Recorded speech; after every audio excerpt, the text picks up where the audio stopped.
Всем привет!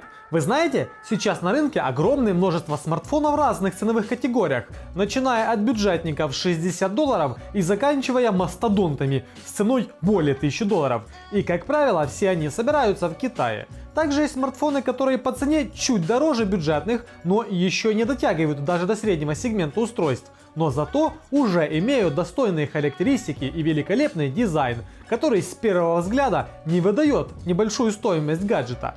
Сейчас я покажу вам такое устройство. Это недавняя новинка от китайской компании Cubot, смартфон Cubot X30. Я его протестировал и сейчас расскажу вам о нем. Цена X30 в версии 628, как у меня, на данный момент составляет $160, а в максимальной 8256 он стоит $193, что очень заманчиво. Итак, после получения X30 видно, что упаковка совсем не изменилась по сравнению с Cubot P40, как и комплектация. Внутри находится сам смартфон в силиконовом чехле, кабель Type-C, скрепка и блок питания на 5 вольт 2 ампера. Сам телефон получился стильным и красивым, выглядит современно и дорого, явно дороже, чем есть на самом деле, и уж точно не старомодно.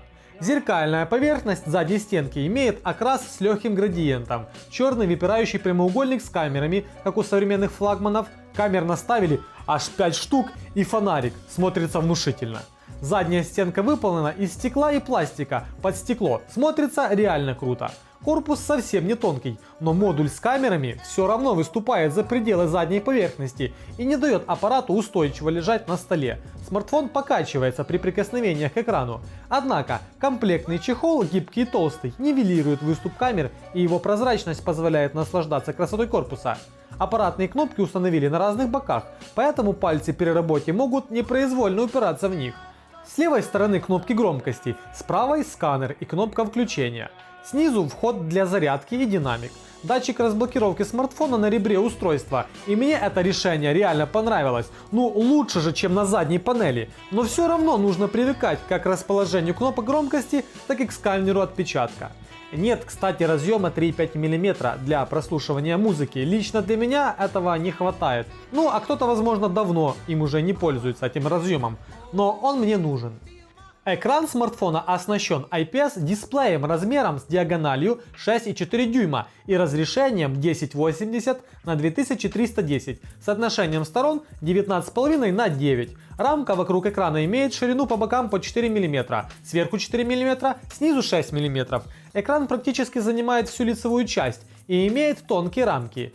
IPS-матрица смартфона заметно добавляет плюсов. Отличная цветовая передача, сочная картинка при широких углах обзора. Смотреть фото, видео, играть в игры или просто серфить в интернете комфортно и приятно.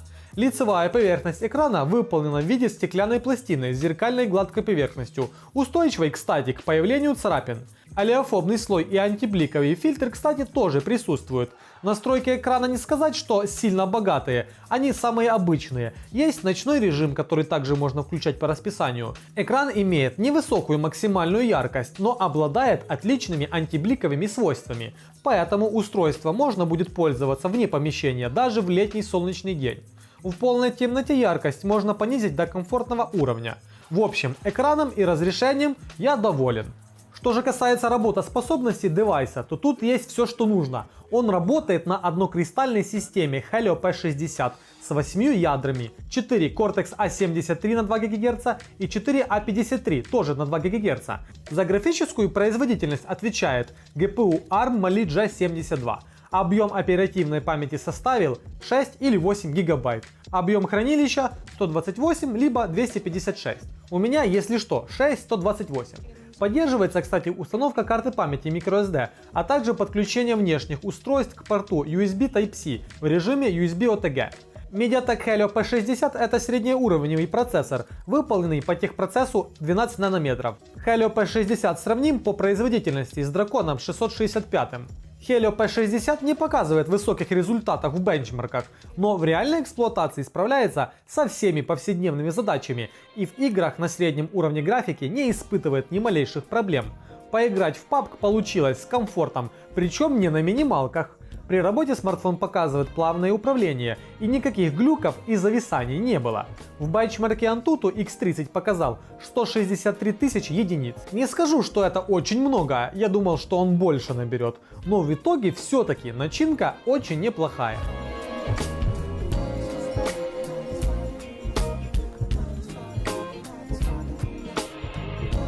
Cubot X30 имеет на задней стороне целых 5 модулей камер. Вместе со вспышкой это выглядит целой обоймой. Хотя это понты, а не камеры. Основной 48-мегапиксельный модуль от Samsung, а также есть на 16, на 5, на 2 и на 0,3 мегапикселя.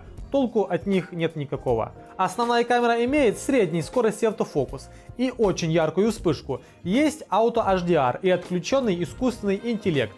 Стабилизатора, конечно, нет, да и настройки простейшие. Максимальный цифровой зум 4x, но результат абсолютно предсказуем, и никакой ИИ тут не поможет.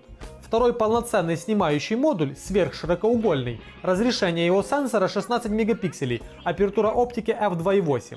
Модуль выдает посредственные снимки с низкой детализацией. Селфи-камера снимает кадры с разрешением 32 мегапикселя. И получается так себе.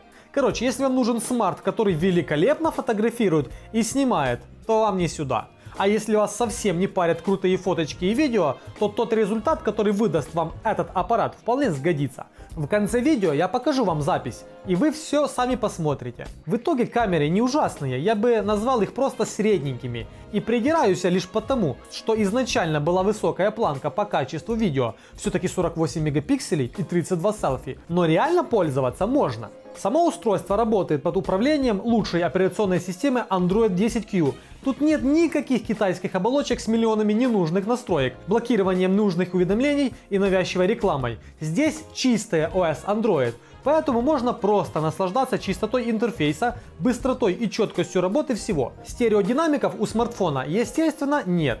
Единственный громкоговоритель звучит не пискляво и даже более-менее ярко, но на максимальном уровне есть дребезжание, хотя сам уровень достойный. Синхронизируется смартфон с помощью Гугла, что удобно. Перенос данных с одного устройства на другое происходит буквально за минут 5, если не быстрее. Все очень удобно, быстро и практично. За автономность смартфона отвечает аккумуляторная батарея на 4200 мАч.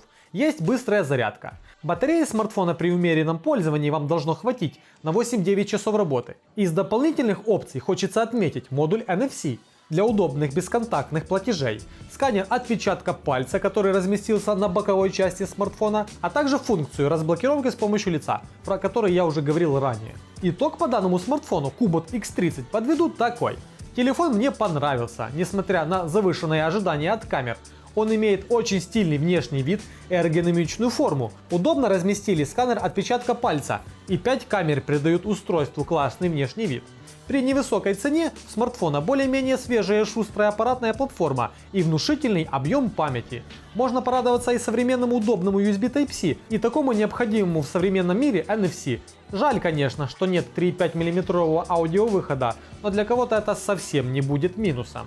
В общем, каждый решит сам для себя, достойное устройство получилось у Cubot или нет.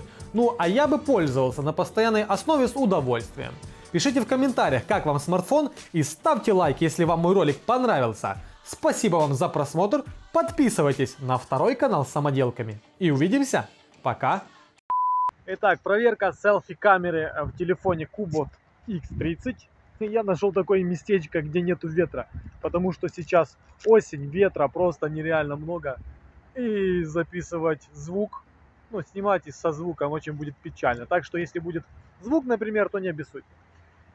Итак, Cubot X30. Телефончик довольно неплохой. Камера вполне нормальная. Селфи. Вот, как видите, работает с пересветом немножко. В тенях. Ну и в принципе как-то так. Теперь давайте посмотрим на основную камеру съемки видео. Cubot X30.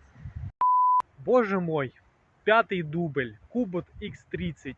Снимать себя с задней камеры невозможно. Это я заявляю категорически. То что-то блокируется, то что-то выбивает.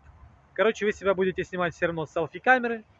Она лучше снимает. Она снимает в 1080. Эта задняя камера на 32 мегапикселя снимает в 720p. Снимает она так, как вы сейчас видите. И я уверен, что она снимает хуже. А звук, как пишет, тоже я не знаю. Но я думаю, звук она должна писать нормально. У нас сейчас сильно ветрено, так что если будет шумновато, то списывайте все это на ветер. Как-то так, Kubot X30, задняя камера на 32 мегапикселя.